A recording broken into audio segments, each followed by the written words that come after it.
We are recording. All right. What's up? This is your boy Styles here from westcoaststyles.com. And man, we got a special treat for you today. We've got the icon, the legend, the OG, Ice-T in the motherfucking house, man. West Coast Styles, baby. Man, thank you for joining us, brother.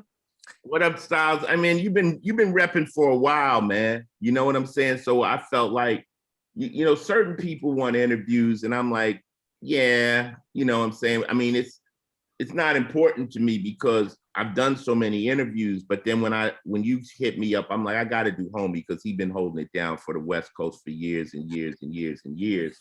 So, that's earned. That's what's up. You earned that.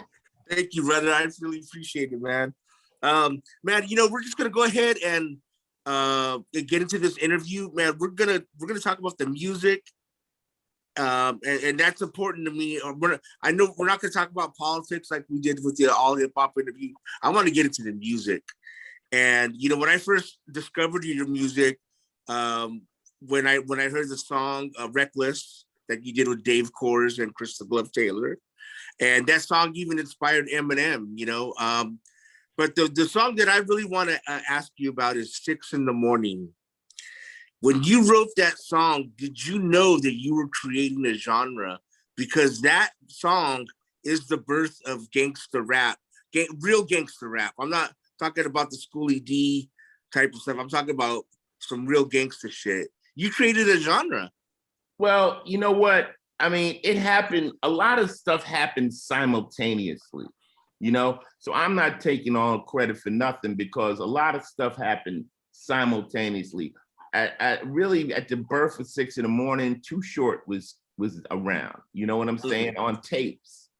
People were making. There was Toddy T. There was Mixmaster Spade. There were people that were delving into taking hip hop and talking about street shit. You dig what I'm saying? So, it was a lot of things going on. What happened really was when I first started rapping, I started rapping before 6 in the Morning, Definitely. And I was trying to rap like New York rappers. I was trying to rap about parties and clubs and things of that nature, more battle rap type style, like You Don't Quit and all those kinds of songs, more like LL type, just rapping about rappers. And it just hit me one day, when I did hear PSK, I was like, I realized that rappers are like cheerleaders, and they really rep a neighborhood, they rep a city, they rep a school, they rep something. And why am I not repping LA? Why? Because LA wasn't hip hop. You see what I'm saying? So I'm like, we got Egyptian Lover in LA. We got LA Dream Team. We've got like more techno type stuff, even with Reckless was techno type stuff. So I was like, LA ain't real hip hop like New York hip hop. But then I realized, like, if you really want to make your mark, you have to put your city on the map. You got to rap about where you're from. So I heard PSK and I said, well, this nigga's rap. First, I didn't even know what he was rapping about because the song is PSK. What does that mean? I just heard the track and it was like, and it was like, to me, it felt like angel dust. I don't smoke dust, but I believe I think I know what it feels like. So I was like, this shit is dope.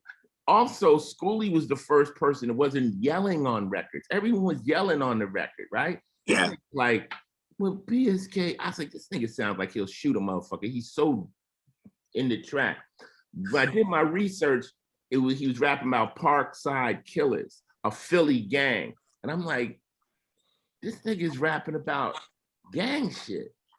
I didn't know that was okay in hip hop. Pre that, no one was, it was all parties, club. So I was like, well, damn, man. So my boys was like, we did a song of the B-side of, I had a record called You Don't Quit, and we did Dog in the Wax. The B-side, my man Randy Mack was like, nigga, say them raps you be saying. Because I was already saying like gangbanger raps for the homies. Like strolling through the city in the middle of the night, niggas on my left and niggas on my right, yelling, cut, rip. to every nigga I see. If you bad enough, come fuck with me. I seen another nigga, I say Crip again. He say, fuck a Crip, nigga, this is Brim. So we pulled out the Roscoe's. Roscoe said, crack. I looked again, nigga was shooting back. So we fell to the ground, aimed for his head. One more shot, the nigga was dead. Walked over to him, took his gun, spit in his face, and began to run. So if you see another nigga laying dead in the street in a puddle of blood from his head to his feet, I hope it's time all you bust-ass niggas get hip. It's fuck a Brim, nigga. This West Side Crip. Now the trip was, I am not even a gangbanger. I was making the records for the gangs to keep them niggas off my bumper. Like they was like, yo, say one of them other things, cuz, put my name in that shit, cuz. So I was, I was doing that all through Crenshaw. So now when I put it all together, I'm like, I could do this. And so now I just went into crime heavy with 6 in the morning, and I just wrote a whole story of an adventure of an LA nigga hitting Crenshaw. Niggas had never heard of the street Crenshaw and Blazers with Louis interiors, Dayton's, and just all that type of imagery that was so West Coast that I never thought to use. And when I used it, it became my image. It was like, that's that shit, nigga. You wasting your time. This is what niggas like. I'm like, yeah. Shit. And there it was. Yeah. Wow. So it didn't just pop up. It was a process of most rappers start out and don't know who they are. You know, you kind of, the fans say, that's your shit right there, cuz that's your shit. I'm like, okay, well, there it is. Wow. So you really felt that you found your niche at that point, correct?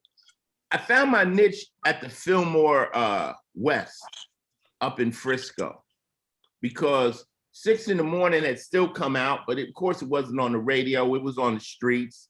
Niggas was bumping it. But without no radio play, you know, I wasn't making no big bread off of it. I got a show up at Fillmore West. They said, hey, that's up in y'all area. So I was like, sure, I'll do the show. And then a week later, they called back and said, we want to book you for a show at the Fillmore West. I was like, I got a show there. They said, that's sold out. I was like, word? Now, at the time in LA, I could probably play for maybe 100, 200 people. Bay Area, KMEL or whatever had been spinning 6 in the morning. And if the radio spins you, you could become a success. You're hot. Man, I went up there, man, and tore that motherfucker down 2 nights in a row. And I was like, okay, this will be easy. You know, I mean, the thing of it is, rapping about the streets, to me, was a no-no, because you wasn't supposed to talk about that shit too much. You know? And but once it I got the cosign, and the homies was like, nigga, no, talk that shit, nigga. You know, I just started to do it. But I wasn't really, I wasn't too okay early in the game to talk about life, you know, crime and things of that nature. That was like hustling backwards. That was kind of like the similarities to these cats now that are making records and going to jail for saying too much. I was not going to do that. Wow. But, you know, you did spawn a genre. And how did you feel when you saw other groups come out like NWA and you know, Ice Cube and doing and basically running with your baton? I loved it. I loved it because it was LA sound. You know, LA didn't have a hip hop culture. LA had a gang culture. So how the hell can we really rap about hip hop? Like, you know, going to the parties and all the breaking, you know, wasn't that much of that. So when you performed in LA, you performing in front of the Crips or the Bloods or the 18th Street, you got to say shit that they relate to.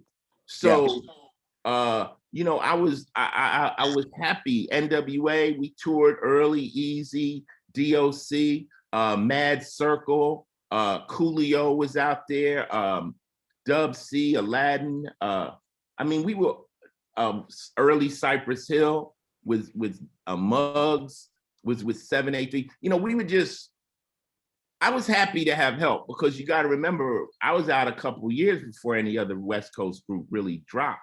And I wanted some backup. Like I was like, there's a million of these other rappers. Here I am in LA. So when NWA hit, them niggas hit like Godzilla. Like them niggas just came like and just and just took over. I mean, because in the term gangster rap, one thing I love to do is really break down shit. The term gangster rap wasn't even around before NWA. The term gangster rap came because Cube's first bar says, straight out of Compton, crazy motherfucker named Ice Cube from a gang called Niggas with Attitude. So when they referred to NWA as a gang, the press said, this is gangster rap. And I was like, okay, then I'm the original gangster. You see what I'm saying? So yeah, that's how that all played out. Yeah, but you know, you made another song that changed the game, even in gangster rap, because you know, rap at that point was not mentioning gangs or Crips, Bloods. You made Colors, and Colors was a game changer because after that, then we had like real gangbangers start making records like Banging on Wax and things like that. But Colors like really introduced Shout out to Battle Cat.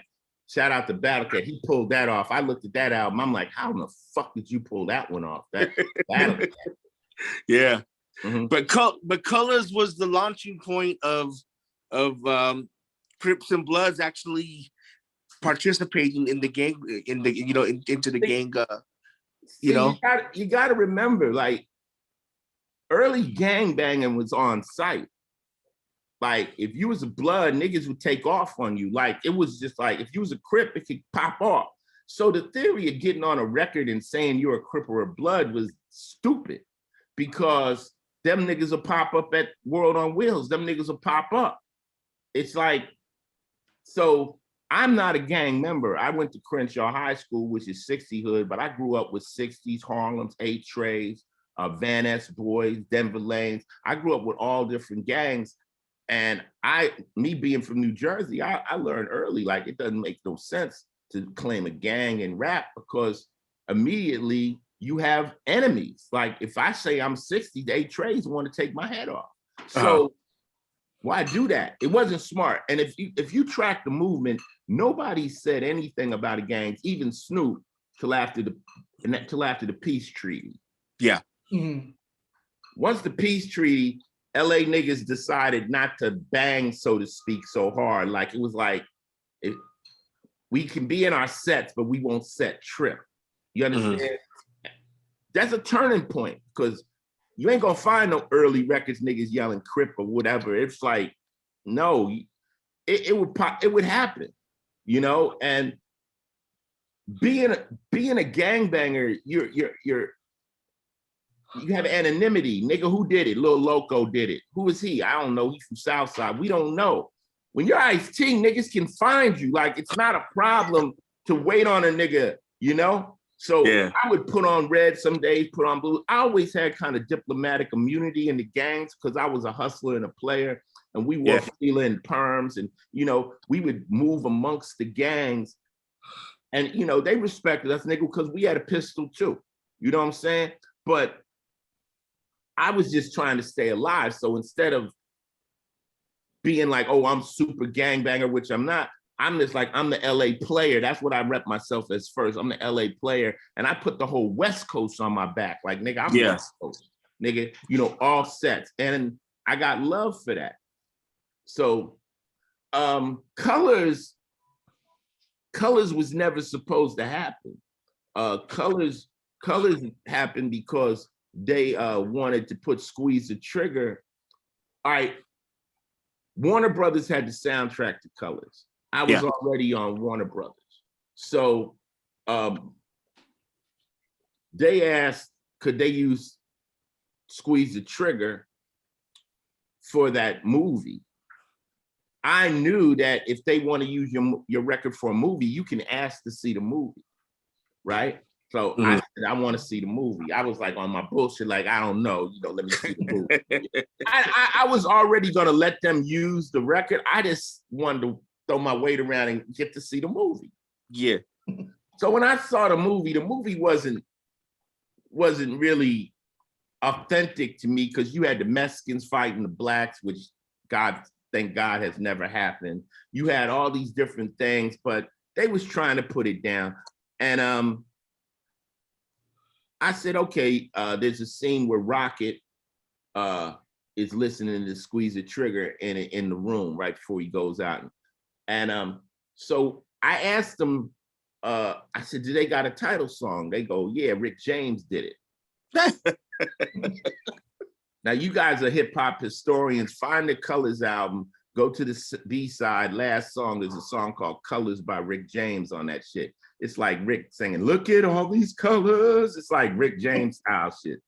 Wow. I was like, come on, man. So me and Africa Islam went and saw a movie with me. We went in the studio that night, his private studio. We took a beat and I was vibing off King Sun's song called Mythological at the time. And King Sun comes on, when I get ill, it's a reason, cause it's duck season, hunter of the fronter. That was like going in my head. So I come on, I am a nightmare walking, psychopath talking, king of my jungle. So I'm on the King Sun cadence of Mythological. Shout out to King Sun. But all rappers are inspired by other things. If you do it right, no one will ever know. But I like to give shouts out to people that made me make this particular song. So we turned the song in and they lost their shit. They lost their shit. The song was nominated for an MTV Video Award and the song came out so good, niggas actually think I was in the movie. Niggas be like, yo, I saw you in color. Nigga, I wasn't in colors. They believe, but it was just me describing the gang life. And if you really look at my catalog, most of my records are kind of like me describing a hustler, me describing a nigga, a straight up nigga, me deciding bitches too, I'm like kind of like always been trying to attempt to describe things to people. Me describe, a hustler from New Jack Hustler, like this is what that life consists of, a high roller. So in a way, they attempted to be educational for a square, For sure. Shad, you wanted to ask the OG some questions? Yeah, I just wanted to say first and foremost, well, congrats on the 30-year anniversary of Original Gangster that just passed, and congrats on the Grammy win with Body Count. Yeah. All well deserved. How the fuck did Body Count win a Grammy though, man? It's like, I mean, that band was the most hated, despised band in probably American culture. They wanted us, the president went after us. Here we are 30 years later, the music is still hard. They nominated us for Black Hoodie, which was about a nod to Trayvon Martin. This one was called Bum Rush, was basically saying niggas about to riot. And I was blown away because I always thought Grammys was pop. I just say Grammys, pop, And like Miles Davis, when he say pop, you go pop. They asked Miles Davis, what's pop? He said, that's white, right? That means white. All right. So I'm like, how you gonna give me a Grammy? Now I won a Grammy before with Quincy Jones for Back on the Block, me, Melly Mel. But we felt Quincy kind of snuck us in the back door of the Grammys because that's Quincy Jones, So we felt like, yeah, we got a rap award, but this one was like BC, man. We won that shit. And I'm so proud for my guys. I've got so many accolades in my career, but that band, that's like their first award, and they deserve it. Yeah, well, I was really happy to be able to, give them praise as well. As you may or may not recall, West Coast Styles, there was an editorial about how Cop Killer was still relevant that came out about a year ago on West Coast Styles. And I actually wrote it and tweeted it to you, and you retweeted it and liked it. And so I was like, oh, if Ice signs off on it, then I know I'm good. So I appreciate it, man. I really appreciate it. There's so much bullshit going around. People really appreciate when someone says something positive nowadays because, negative makes more news. Say something nasty about somebody, everybody wants to like it. And, You know, you say something positive, gets 2 replies. People don't Mhm. look fucked up. Yeah, one of the questions I had, jumping back a little bit, because you were talking about kind of that transition into, gangster rap and street narrative. Can you talk about creating the coldest rap? Because I know kind of between the coldest rap and 6 in the morning, that's kind of when, like, that's when Batteram came out. And what type of influence did that song have on you to go from the content of coldest rap to the content of 6 in the morning? Toddy T is a boss. Toddy T was making rap parodies early. The Clucks come out at night. The Clucks come out at night. He was taking songs and remaking them and putting LA lingo into them, which was fire. And he was like, it was a mixtape before they called it a mixtape. So shout out to Toddy T. When we created the syndicate, Toddy T was a member of the syndicate. I don't think he gets enough respect. I was watching. I'm gonna answer your question, but I was reading something and they would say, well, Cube got the Mount Rushmore. Who should be in the greatest West Coast rap? Who should be first? I vote for Toddy T. Period. Give me the credit for kind of breaking it nationally for the West Coast, but Toddy T, Mixmaster Spade, not forgotten. They was making tapes and CDs and stuff. So go back to your question. I'm sorry. I just want to make sure we give Todd his respect, because yes, sir. No, what inspired me? What was the question? Say it again. I'm sorry. Oh, no, you're fine. I was just saying, what was it about Toddy T and Batteram? Because there was definitely a shift in your music from the coldest rap to 6 in the morning. So kind of what was it with Toddy T, or what was it that made you go kind of from that New York club sound to a kind of a street narrative? Well, see, coldest rap was made on one take. And coldest rap, I was at Good Fred's getting my hair done. I was still in the street. You know what I'm saying? I had one foot in the street, one foot in the cemetery, in the graveyard, the other foot on a banana peel. You dig what I'm saying? I was in the streets, right? And I was going to get my hair done when I had a perm. And I used to just say those rhymes to the women to fascinate them. I'm the pimp, the player, the woman layer, the hoolie doula, the whole house ruler. I just pimp whores and slam Cadillac doors, So I'm saying this shit. And this guy named Willie Strong, who owned VIP Records, was in there. He said, "You want to make a record?" I'm like, "Who's this nigga?" I own VIP Records. I'm like, "Okay, VIP, that's where Snoop was standing on in Long Beach. Remember that?" So VIP was a legendary record store on Crenshaw, and they had them in Compton. So, in Long Beach. So I was like, fuck, yeah. The nigga literally took me from the beauty parlor to a recording studio. Like Jam Master Jay, Jay put me inside the Cadillac, the chauffeur drove off and he never came back. That's kind of like my story. So they took me to a studio and they had a track that Jimmy Jam and Terry Lewis had done. And there were girls singing on it. They pulled that and they go rap. So Coldest Rap was kind of like my walking around raps. You understand what I'm saying? I hadn't even never written rhymes. That was just my bundle of, the ladies say that I'm heaven sent, cause I got more money than the US Mint. I ride ragtop rolls, rocks on my hands, Maseratis, Mercedes Benz, ocean liners, private jets, Bel Air bookies, place my bets. I got so many clothes in my wardrobe each day. When I put some in, I gotta throw some away, bitch. You dig what I'm saying? This is the shit I would be saying. So when they put me in the studio, I just went in and I made the hook right on the spot. I'm a player, that's all I know. I'm a player, I'm always clean. I rode Mercedes Benz when I was 17. I'm a player, that's all I know. On a summer day, I play in the snow, So we talking this pimp shit. They made the record, The Coldest Rap, Cold Wind Madness. I think I made about $250 off that record. Wow. So if you want the origin of some hustler player rap, that would be it. That was done in 1982. Damn. Yeah, I know I did it. I know it was 82 because one of the rhymes I say I rolled off in my vicious 83. and they wasn't even out yet. You dig? So, so you know, I mean, and so that was more like a 6 in the morning type hood type record. And then when I tried to rap, like I'm saying, I tried to rap like Run DMC. I tried to rap like New York rappers about battling and this, that, and the third. And then 6 in the morning was more a return to the cold wind madness, or the cold wind madness style of just talking about street shit. Yeah. So yeah, you know, put a little more edge on it, you know.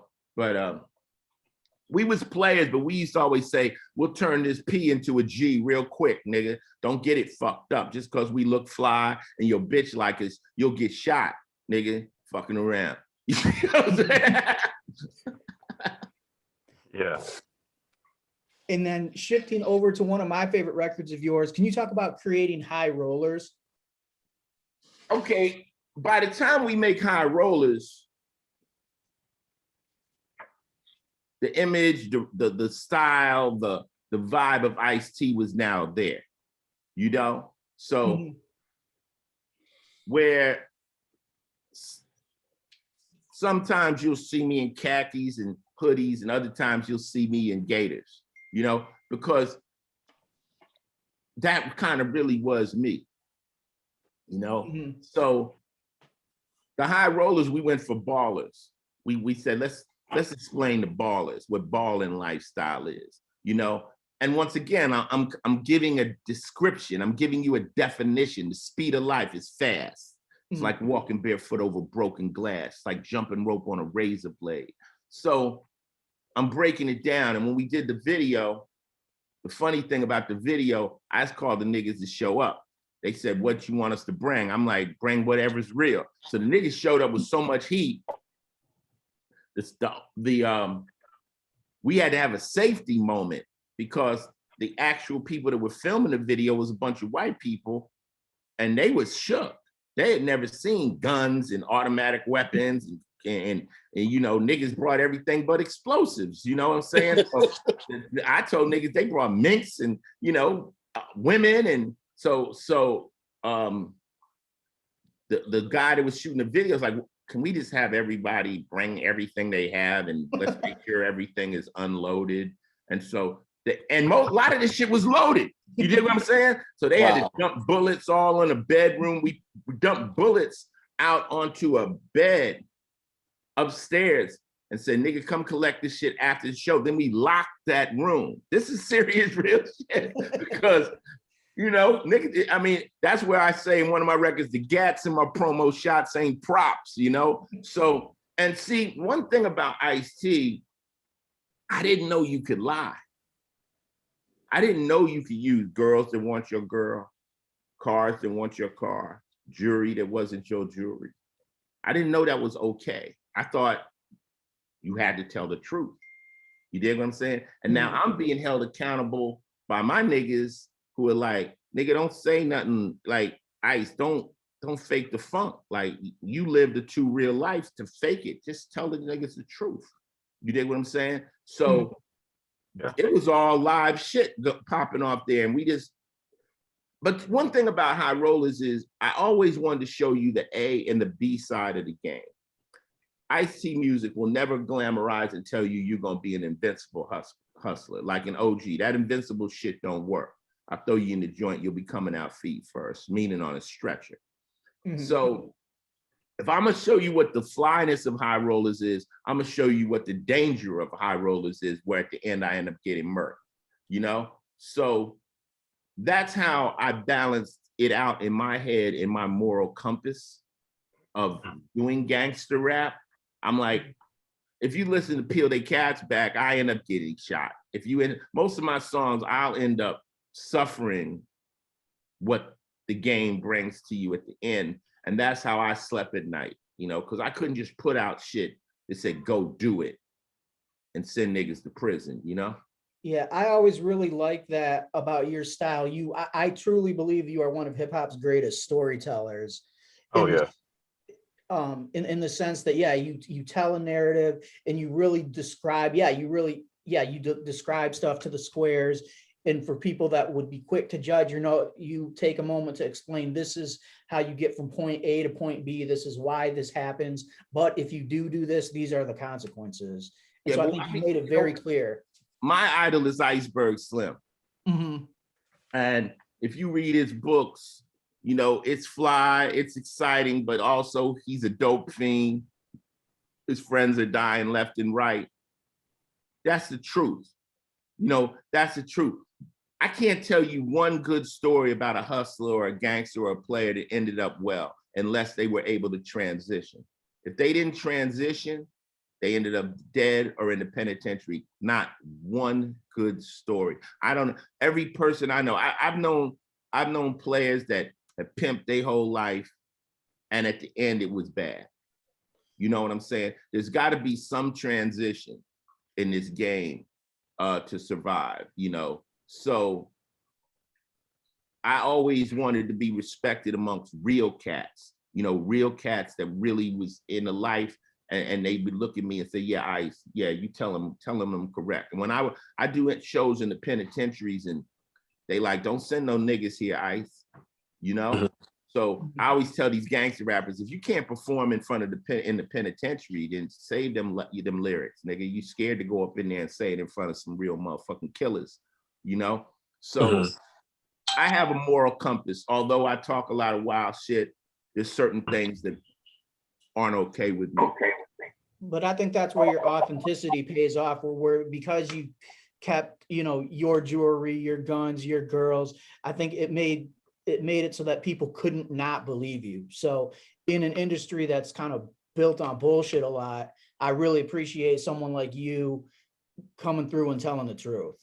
Well, the thing of it is before we start rapping, we were kicking up dust in LA for quite a long time, So you've never ever heard anybody challenge my credibility. Mm-hmm. And with all the gangster shit I've talked about and this, that, and the third, you've never heard anybody say that. You've heard people get confused. Oh, Ice-T ain't no gang member. I never said I was.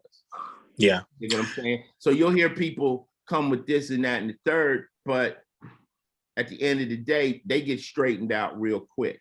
You know what I'm saying? They get straightened out because, it's very interesting though, because I have a large time gap on most rappers. I'm much older than most rappers. Yeah. There was a time when, I spoke on Tupac and I said, I told Pac and I talked, and people got really offended. Like, you think you could tell Tupac something? I'm like, I'm 13 years older than Tupac. I was rapping gangster shit. Pac was still in Digital Underground. You don't think he came and sat and talked to me as a big homie, I love Pac. I'm just mad at Pac because Pac didn't have to end up in this situation. I'm upset. I don't hate him. I love him, but there's things that could have been prevented. Sure.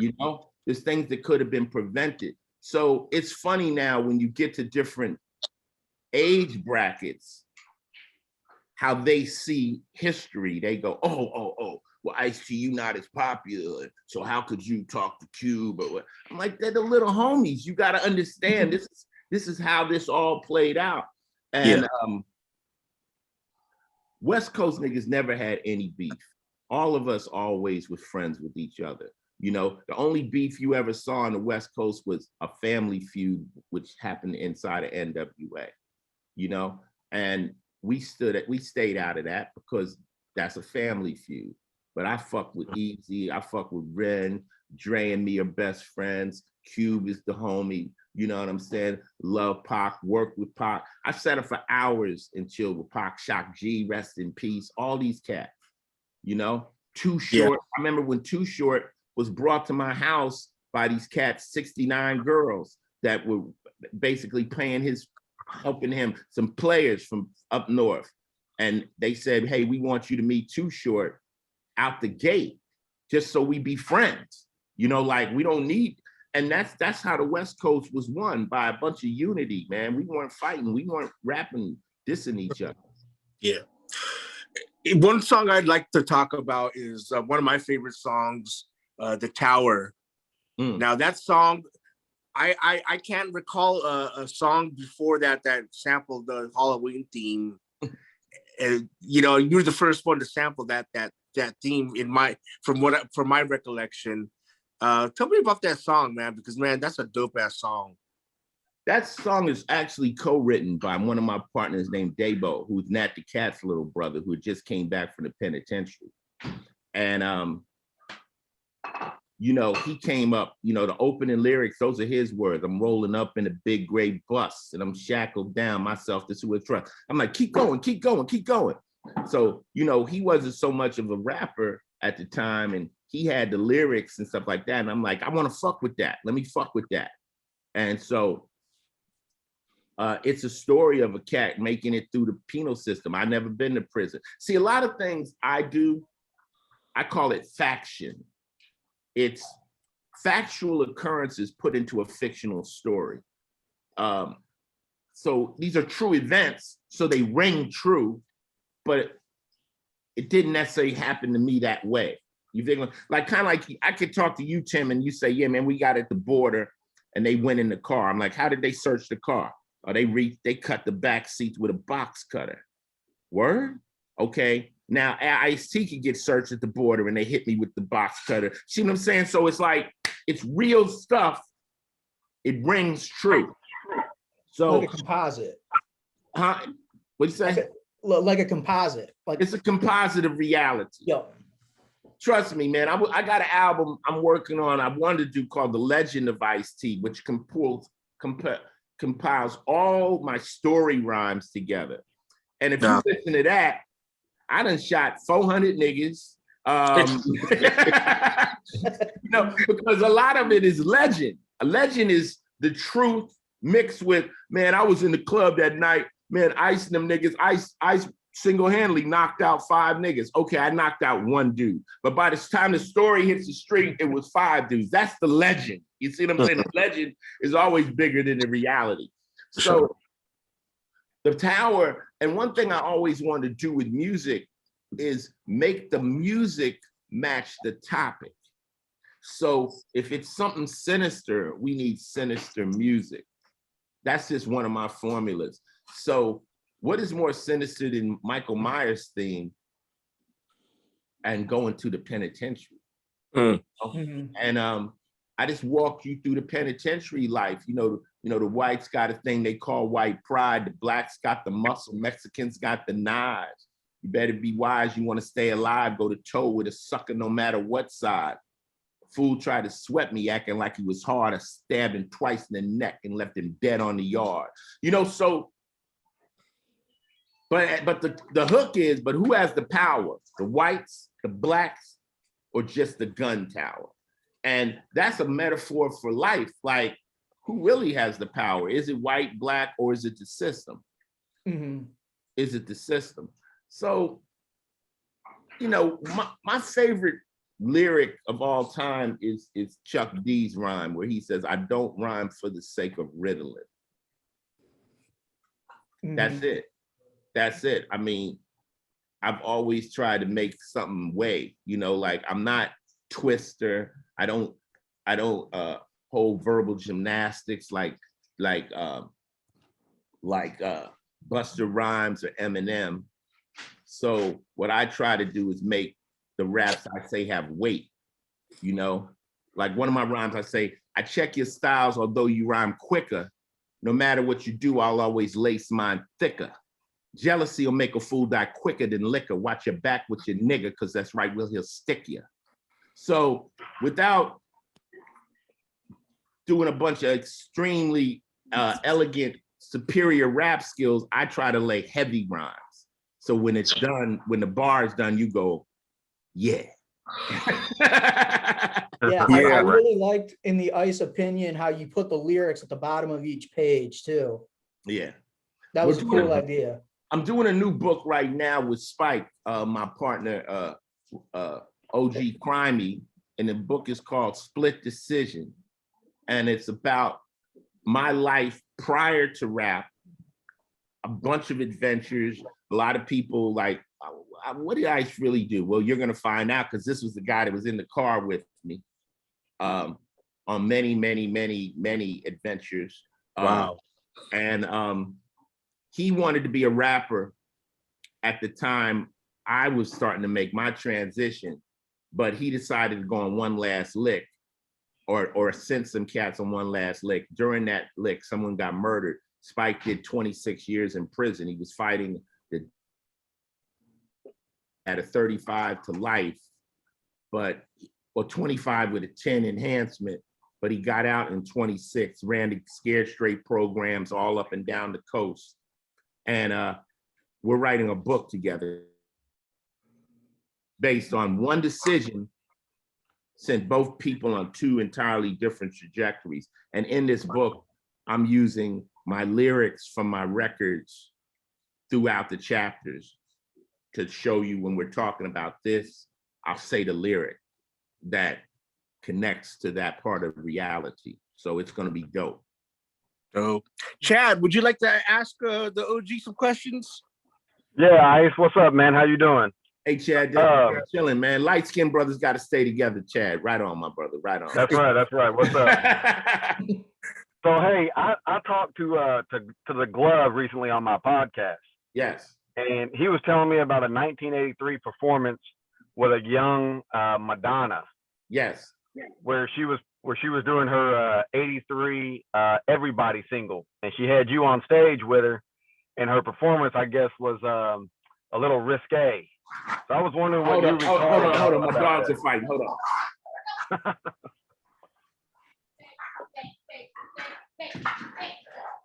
Grab one by the back legs. Lift him up in the air. My puppies want to fight. Grab him by his back leg. Just pull him. Pull him hard.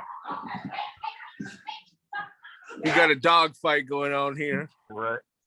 Exclusive.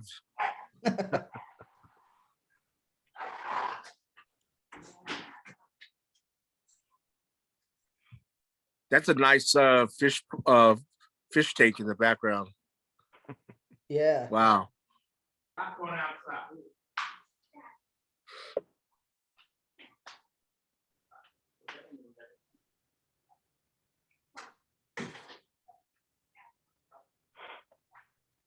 Just bear with us. Yeah.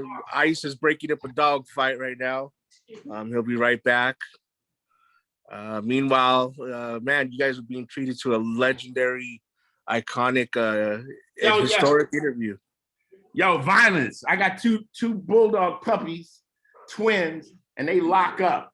They lock up. So Coco's grabbing them, and she can't handle it. So you need two hands to get them apart. They'll figure it out. Yeah. Yes, sir. So what were we talking about?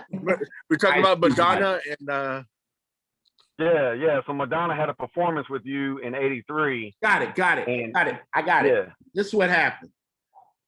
The Radio was a white club downtown near MacArthur Park.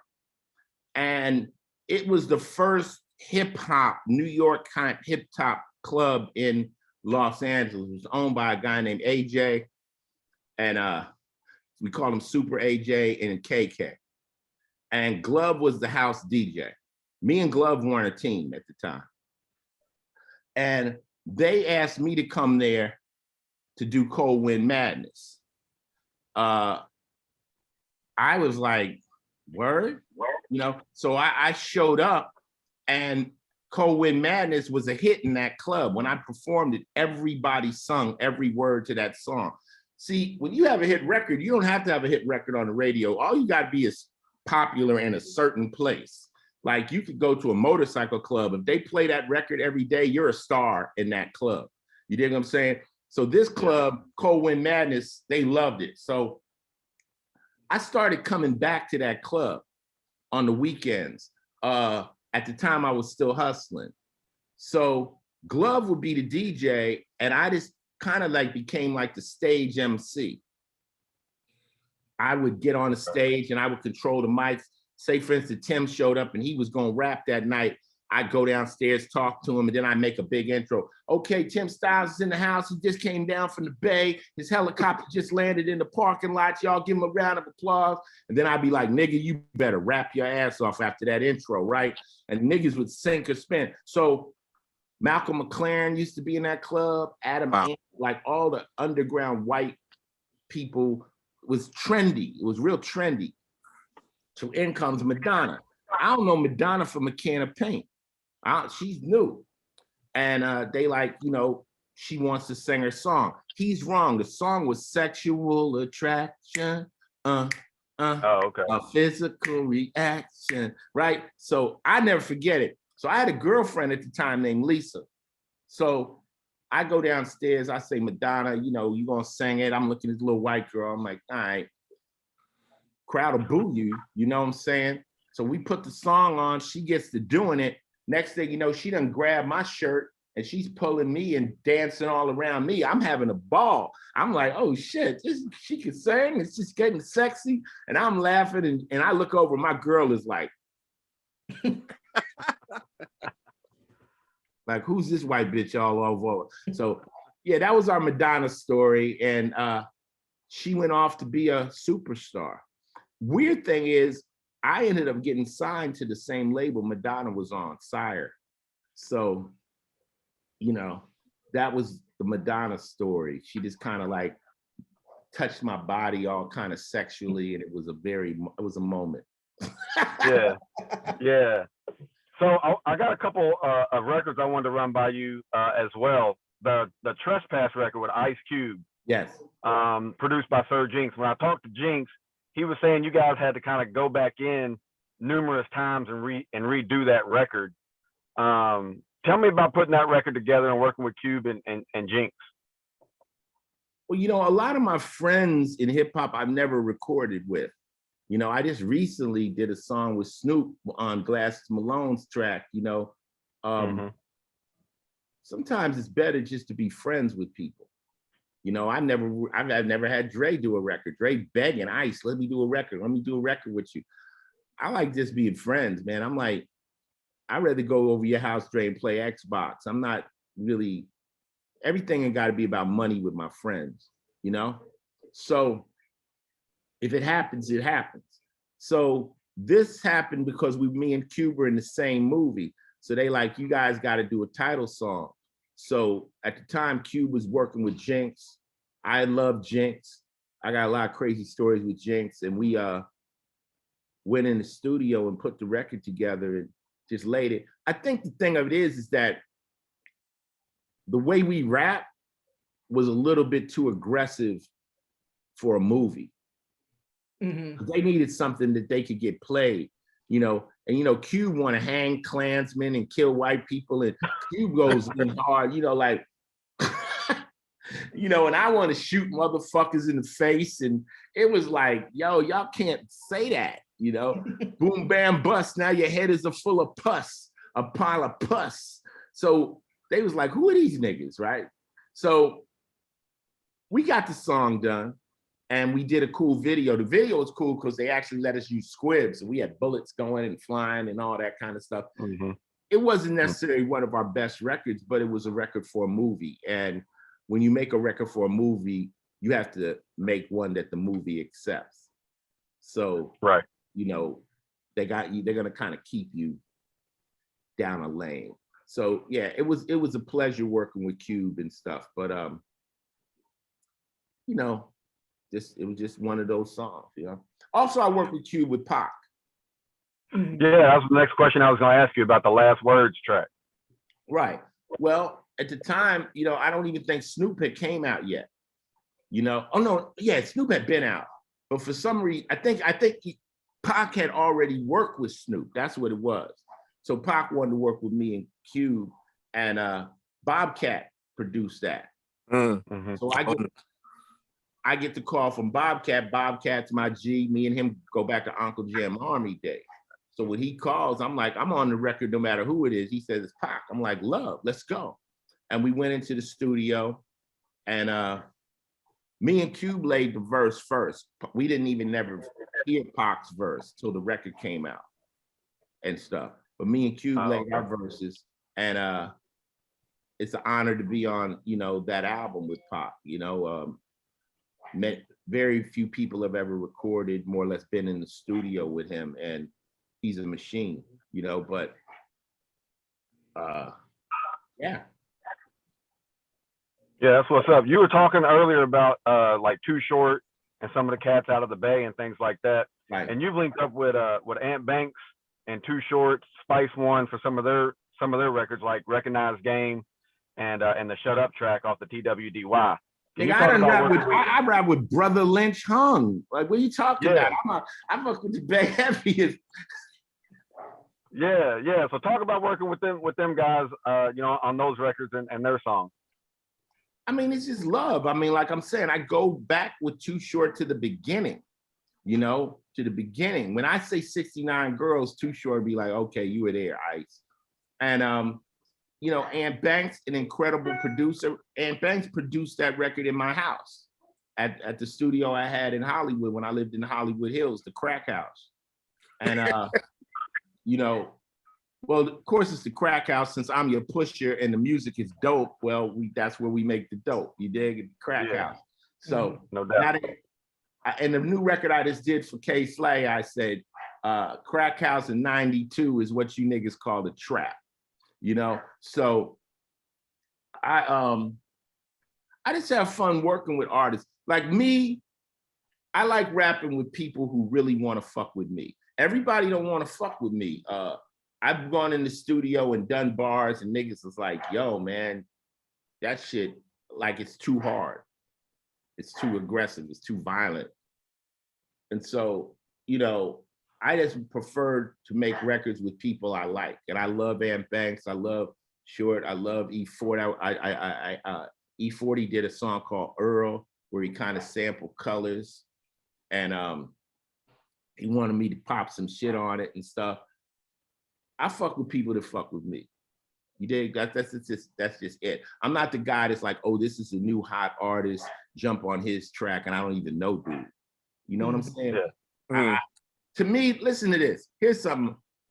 For me to like a rapper, I gotta actually want to hang out with him. Like, I gotta listen to him and be like, when I heard Rakim, I wanted to hang out with Rakim. When I heard Big Daddy Kane, I wanted to meet Big Daddy Kane. So if you got me in a vibe where I'm like, I want to hang out with Snoop, that's my level of And then also I respect just power rappers. I respect Tech Nine. I respect Chino XL. I respect them super rappers that just can pile words on top of each other. I can't do that. That's not my style. But yeah, I respect that because I know that's a skill. Okay. Yeah. Well, you know, I'm gonna move away from music for a second because I want to mention this is, man, I saw you with Stone Cold Steve Austin on TV, not just in the commercial, but also on his episode that he had on USA. And man, I was just watching that thing with such pride, you know, seeing the OG and my favorite wrestler, Stone Cold Steve Austin, hanging out. That was dope, man.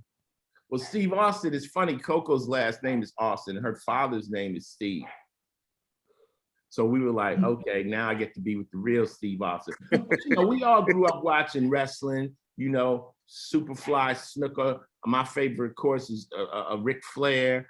And, you know, I got the call. Now, the commercial thing for me really started with Geico. And for a long time, they wouldn't fuck with me because when you start doing commercials, that's mainstream. That means everybody, that's not underground. Now you're mainstream. That means mothers in Omaha are gonna see this. And I was always too taboo for mainstream because a cop killer, you know, they was like, he won't go past the corporate board, you know, Ice-T. Then Snoop started breaking down those walls. Next thing you know, Snoop Dogg, who a lot of times is way more, you know, edgy than me, he's doing shit. So I get the call to do Geico. No, that's not how it happened. What happened was I was watching a pro football player. I can't remember who he was, but he said, I have never spent any of my money from football. Everything I've spent is on endorsements. I'm like, I call my manager. I said, I need to do some commercials, my nigga. Like, I like, like, you know, I'm peeping game. I'm like, you telling me you in the NFL and you have not spent no NFL money? It's all endorsements. Yeah.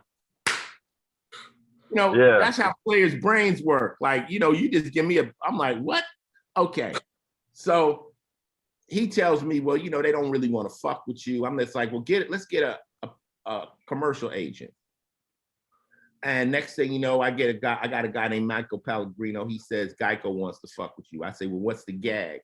They say, you're going to be sitting at a lemonade stand and the kids don't know you, but the parents do. And they're saying iced tea lemonade. I'm like, that shit's funny. Let's go. And we did it. It was a great commercial, no blowback. Like they waited like, are they going to attack and say, oh, you got this dude that made Cop Killer? But nothing happened. It was quiet. Actually, the commercial won awards. Then a green light went on. And next thing you know, I'm getting all these calls for different commercials. Some of them I turned down because they don't fit. Some of them I fuck with. So I get a call from Tide. They go, the agency like Tide wants. I'm like, well, what does Tide got to do with me? How the fuck? Because it's got to feel right or people will be like, you know. So they like, well, we're washing in cold water and da-di-da-di-da. And I'm like, oh, so I'm ice. You use vanilla ice. And then they said they're using Stone Cold. I'm like, I'm in. They said Stone Cold? I'm in. Yeah. I'm in. Because I was one of my idols, you know what I'm saying? So I met Stone Cold Steve Austin, coolest motherfucker. Showed me pictures when he had long hair, when he first came into wrestling. You know, just a real G. And I did the commercial with him, which was a hit, still is on the air. And then he said, I'm doing a TV show, would you come on it?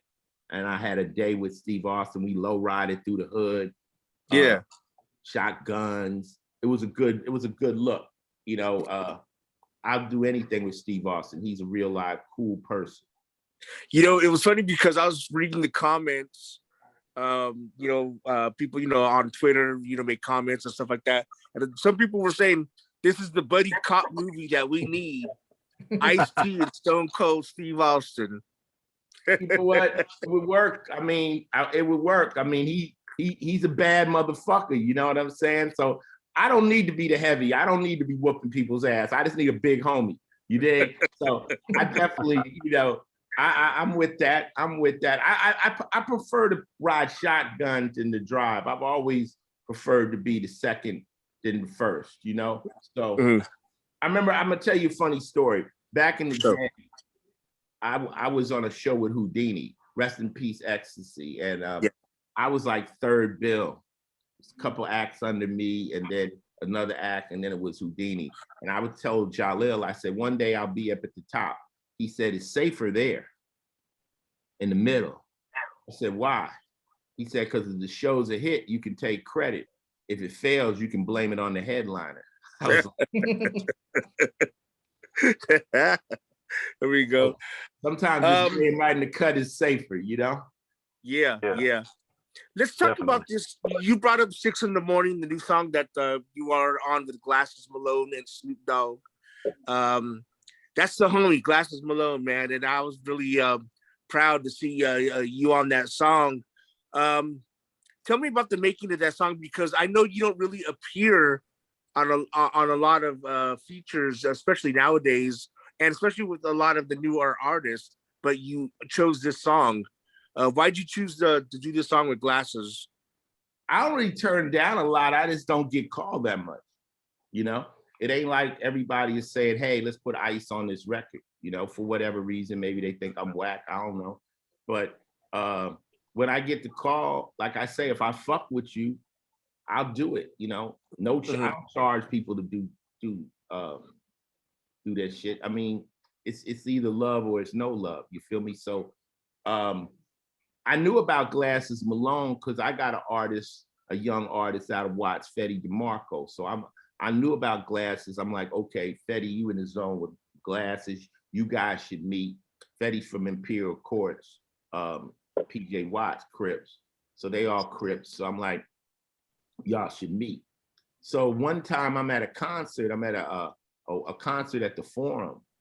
and Glasses just rolls up on me. So I knew him. He's a big dude. He's like, yo, Ice, man, I need to holler at you. I like, let me holler at you. I said, cool, come with me. I brought him in the dressing room. My dressing room was gangbanger central. Like, you know, I got niggas for every set in there.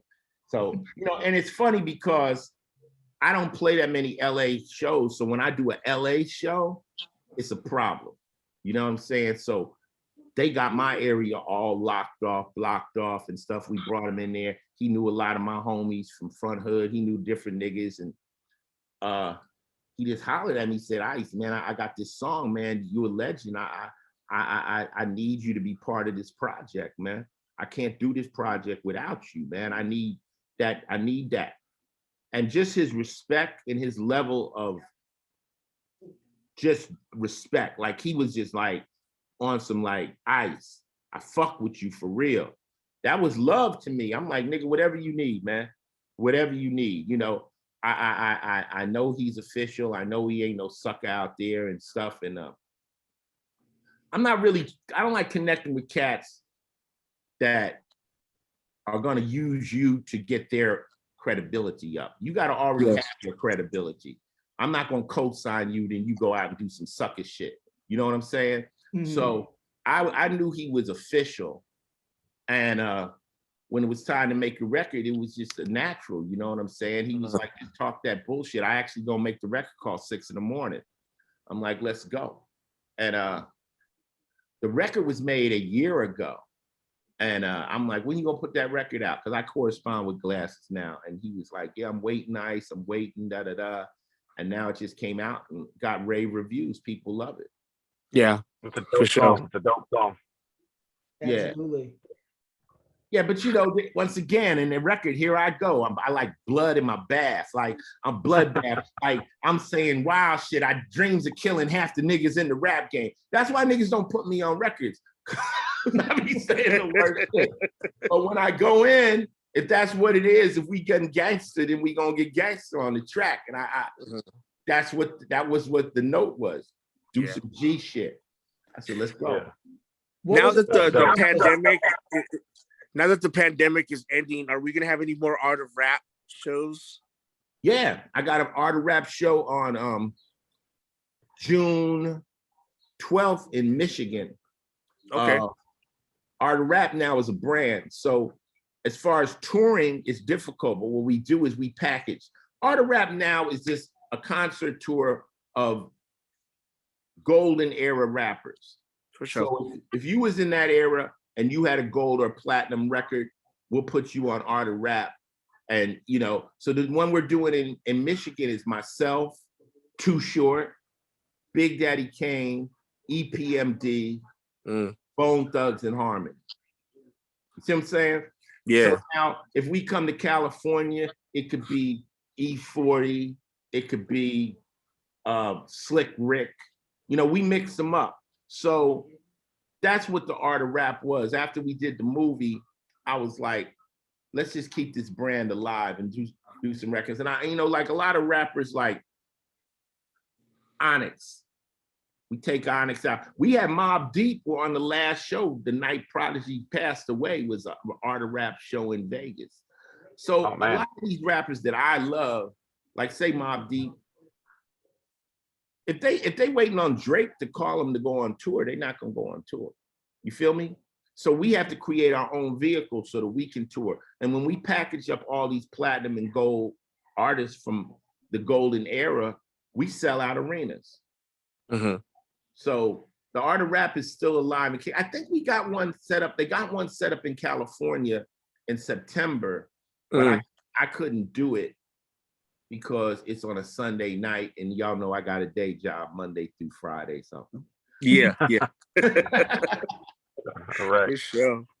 Man, well, you know, man, keep those concerts going, man, because I really love them. I've been to a few of them myself. I was at the one at the Palladium in Hollywood, and that was an epic night. Fellas, is there anything else that you want to ask the OG? No, I know we definitely talked about a lot, covered a lot. I was just, Chad, unless you've got anything, I just always like to give the artist the last word, and I appreciate his time so much, and this has been fantastic. Yeah, man, Ice, I really appreciate your time. It seems like every time I talk to you, something happens. So like this time it was the dogs, and the last time I talked to you, you had a bird or a parrot attack you on the balcony or some shit. This was like years ago when we was talking. So It's real life, man. This is real life. This is not a video. This is real life. Right. So, you know, I wanted to get this in today. Tim been waiting and stuff, patiently. So I said, let's knock this out. But no, just last words. Love to everybody out there, all the supporters that been down with me. I mean, my thing has always just been attempting new stuff. And, you know, any kid that's out there, just follow my lead. You could do whatever you want. I mean, I started out hustling, got into music. Now I'm on television. You could if you take the same energy you use out in the streets hustling, you can turn it positive. You ain't got to keep looking over your shoulder. You ain't got feds in your rear view. And you know, you can pull it off and suck a duck, man. Don't go out here and get shot or get killed. Too many kids are dying too young about this hip hop. And thank God the internet wasn't around back in our days, but the internet allows you to just inflame situations and talk back and forth and get it more turned up and stuff. And then by the time you bump into each other, it's a clash. You know what I'm saying? So, you know, we don't want that. We don't want that. We don't want that. I want all the youngsters to take hip hop for the ride. I was fortunate enough to take it on. Look at Swizz Beatz, look at Jay-Z, look at Puffy, look at Khaled, all these people that are becoming moguls and successful, Dre, all of us. You can take this and really win and have a great life. Don't burn out right now. I'm just sick of seeing so many people getting hurt so young. For sure. No doubt. No I asked doubt. if there's one last thing. Gangster. That's not gangster. Yeah. Going to jail is not gangster. The object is not to go to jail. All right. No doubt. If there's one last thing I can ask is if you could please give us a drop for westcoaststyles.com. Please. All right. Hey yo, what's up? This is Ice-T. Right now you're watching westcoaststyles.com. All right. Stop playing. Yeah. Sir, thank you for your time. And man, once again, it was a pleasure and an honor to always talk to you. And I really appreciate you so much. And I got your hat. I got the hat from you. I should have rocked it, but I got it. All right. All right, y'all sir. be safe. All right, Enjoy thank your you. day. All right, Appreciate peace, you. everybody. Y'all stay safe. Likewise. All right. Peace.